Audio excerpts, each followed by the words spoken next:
Hello everyone, I'm going to walk through my Python-based budget tracker application.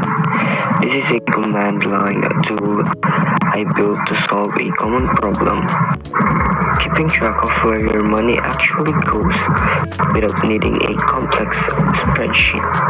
Before we look at the logic, let's talk about the setup. I'm using four main modules from Python's standard library. We have JSON and FATLib for saving our data to a file, data class to keep our code clean and organized, and counter from the collection module to help us analyze our spending habits. Let's look at our first major section, the transaction class. In Python, a data class is a concise way to create classes that primarily store data. Instead of writing a long int method, I simply define the field amount, category, description, and type. I want to point out the pointEnt method here. This is a special function that runs automatically after the object is created. I've set it up so that if a student doesn't provide a date, the program automatically grabs the current date using data time.now. This makes the student experience much smoother. I've also customized the string method. This controls how a transaction looks when we print it. I used fstring formatting to ensure the dollar amount always shows two decimal places, which is a standard for currency. Next, we have the budget tracker class. This is the engine of the app. When you first start the program, the int method checks if a file called budgetdata.json exists. If it does, it loads all your previous transactions. This means your data is persistent. You can close the app, come back tomorrow, and your history is still there. The save method is equally important. It takes our list of Python objects, convert them into dictionaries using ASDIC. Now, let's look at the most complex part of the code, the summary method. This is where we turn raw data into useful information. I'm using list comprehension here to calculate totals. For example, to get the total income, the code looks at every transaction in the list and only adds the amount if the type matches income. To break down expenses by category, I use the counter class. This is much more efficient than using a standard dictionary because it's built specifically for tiles. After we total the amount for each category, I use the sorted function with a lambda key. This ensures that when the summary prints, your biggest expense category appears at the top of the list. I also added a percentage calculation so you can see exactly what portion your budget is going to things like rent or food, etc. Let's actually run the program now. You can see the menu here with 9 different options. I'll start by adding some income. Let's say I got paid 4,000 for monthly salary under the category job. Now I'll add a few expenses. 2K, 1,200 for rent, 200 for groceries, 100 for Wi-Fi. As I add this, notice that the program is saving the JSON file after every enter. This prevents data loss if the program crashes. Let's test the search feature. I'll type rent. The program filters the list and show me only the entry. Finally, Let's look at the summary. Option 6. You can see my total income, total expenses, and my remaining balance. The categories are listed clearly with their percentages. That includes the walkthrough of my budget tracker. This project really helped me understand how to combine object-oriented programming with data persistence and clear user interface.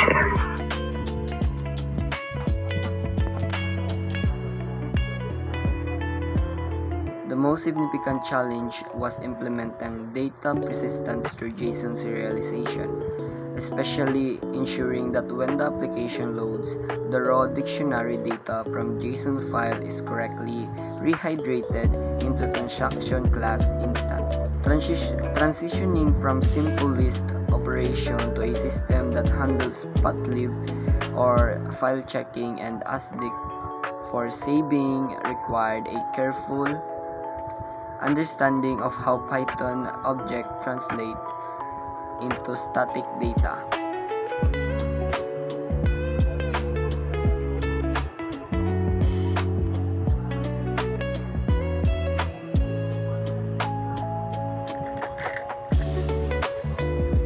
Areas for improvement. If given more time, I would focus on the following enhancement. Data validation. While I implemented basic try except block for menu inputs, I would add more robust validation for the date format and ensure that transaction amount can't be negative. Advanced filtering.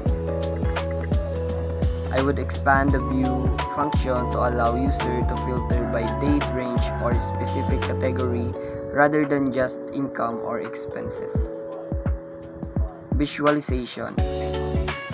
I would integrate a library like Matplotlib or Flatly to generate visual pie chart or bar graphs of the categorical spending, making the data insight even more immediate for the user students.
intermediate programming.